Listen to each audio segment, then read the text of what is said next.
शेतकरी मित्रांनो, आज आपण पॅडकॉर्प कंपनीचं हे टोकन यंत्र बघत आहात। याच्याबद्दल तुम्हाला संपूर्ण माहिती देणार आहे आणि कपाशीची सेटिंग कशी करायची हे तुम्हाला दाखवणार आहे। सर्वप्रथम तुम्हाला दाखवून देतो याच्यामध्ये आपल्याला पार्ट वगैरे काय काय येतात। तर बघा, याच्यामध्ये आपल्याला 20 प्रकारचे हे सीड ड्रिल म्हणजे ह्या भिंगऱ्या येतात 20 प्रकारच्या। त्यानंतर साईज ऍडजस्टमेंट करण्यासाठी हे आपल्याला त्यांनी त्याचे ऍडजस्टमेंट दिलेले आहे। त्यानंतर याचा वापर असा होणार आहे, आता अगोदर याला लावलेले आहे जास्त, जर 2.5 इंचावरती लावायचे तुम्हाला खाली खोलीसाठी तर हे दिलेलं आहे।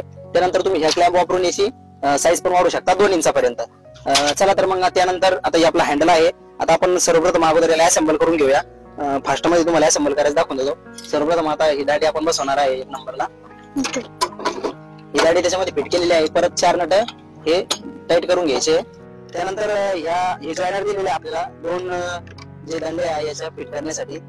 तर याला अगोदर फिट करून घ्यायचं आहे आणि हा जो स्टँड आहे याचा हे त्याच्यामध्ये बसणार आहे। जॉइनर खाली बसून घेतले आपण व्यवस्थित। आता हे जॉइनर मध्ये वरचं स्टँड टाकणार आहे आपण। स्टँड फिट केलं, 4 नट परत बळकून घ्यायचे, स्क्रू टाईट करून घ्यायचे।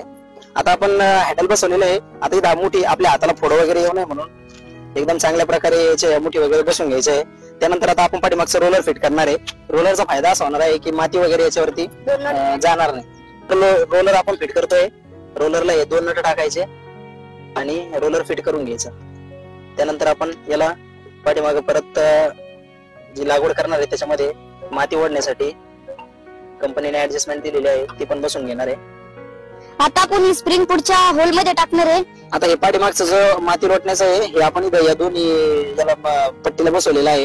याची शक्यतो गरज पडत नाही, पण जर तुम्हाला असं वाटलं की कोरड्यामध्ये लागवड करता त्यावेळेस याचा वापर करायचा, ओल्या टायमाला हे चालणार नाही। अंतर कसं ऍडजस्टमेंट करायचं आणि भिंगरी कशी चेंज करायची आपण ते बघूया। आता कपाशीसाठी आपण याची 1 नंबरची भिंगरी यूज करणार आहे। पॅडक्रॉप मध्ये वेगळं आहे, बाकीच्या सीडर मध्ये तुम्हाला दुसरी 3 नंबरची टाकावी लागते। परंतु पडगिलवरचं जे आहे 60 वर्षापासून शेतकऱ्याचा विश्वास जपतं। तर याच्यामध्ये यांनी 20 प्रकारच्या भिंगऱ्या दिलेल्या आहे आपल्याला। तर आता 1 नंबरची भिंगरी आपण यूज करायची। सर्वप्रथम आपण आता याची साईज कशी ऍडजस्टमेंट करायची ते बघूया। इथं जे आपल्याला कॅप दिलेले आहे आता या कॅप नुसार तुम्हाला जर 1 फुटावरती अंतर करायचंय तर याला ही कॅप काढून घ्यायची, 1 आड 1 याला बंद करायचं। हे 6 कॅप काढावं लागतील आपल्याला। आणि इथं जे दिसतंय तुम्हाला आतमध्ये या समोर हा डमरू म्हणजे हा नट काढावा लागेल। हा नट काढला की ह्या दाताची ऑपरेटिंग बंद होऊन जाणार। हा चालणार असं, परंतु याच्यामधून दाना बाहेर येणार नाही। तर एकदम सोप्या पद्धतीने याचं अंतर आहे। तुम्हाला जर ते 1.5 फुटावरती करायचं तर एका पाठी 2 बंद करायचे, 1 चालू ठेवायचे, 2 बंद, परत 1 चालू 2 बंद, या पद्धतीने याची आपल्याला ऍडजस्टमेंट करणे। आतमधलं जे आहे हा नट काढून घ्या। सिंपल नट काढला तुम्ही की या दाताची ऑपरेटिंग बंद होऊन जाणार। हा नट आहे बघा। याच पद्धतीने सगळं तुम्हाला जे जे बंद करायचे दात तर तुम्ही ते बंद करू शकता। त्यानंतर परत जी कॅप आपण काढलेली आहे ती कॅप जशी तशी बसून द्या। कॅप परत जशी तशी फिट करून द्यायची आहे। लक्षात घ्या, फक्त आणि फक्त अंतर तुम्हाला कमी जास्त करण्यासाठी सांगतो, याला खोलत बसायची गरज नाहीये।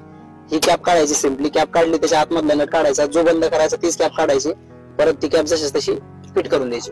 त्यानंतर आता तुम्हाला भिंगरी कशी चेंज करायची ते दाखवतो एकदम सोप्या पद्धतीने बघा। आता हे ऍडजस्टमेंट एका ठिकाणी घेऊन टाकायचं। त्यानंतर हा लॉक खोलून घ्यायचा। लॉक खोलला, सिम्पली एकदम साध्या पद्धतीने लॉक बसवलेला आहे त्याला। आणि आतमध्ये पण बघा इथं याला पण फिरवायचं, फिरवलं की हा लॉक बाहेर निघतो। व्यवस्थित ठेवायचं। परत हा एक लॉक आहे। आता ही तुमची भिंगरी इथं जी तुम्हाला बसवायची, तर आता इथं समोर घ्या। आतमध्ये हा लॉक दिलेला आहे बघा। या लॉक वरती सगळी ऑपरेटिंग असते या टोकन यंत्राची। तर काढत्या वेळेस लक्षात ठेवा हा लॉक आहे बघा भिंगरीला। हा लॉक मधोमध फिट केलेला असतो, जेणेकरून हे इथून दाना पुश करायचं काम करतं, जिथं दाना जाम होऊन देत नाही। आणि हा लॉक इथं आतमध्ये बसवला जातो। तर आता आपण 1 नंबरची भिंगरी बघा, 1 नंबरची भिंगरी टाकणार आहे कापसासाठी, तुरीसाठी। अशी भिंगरी फिट करायची, लॉक फिट करून घ्यायचा आणि भिंगरी आपण याच्यामध्ये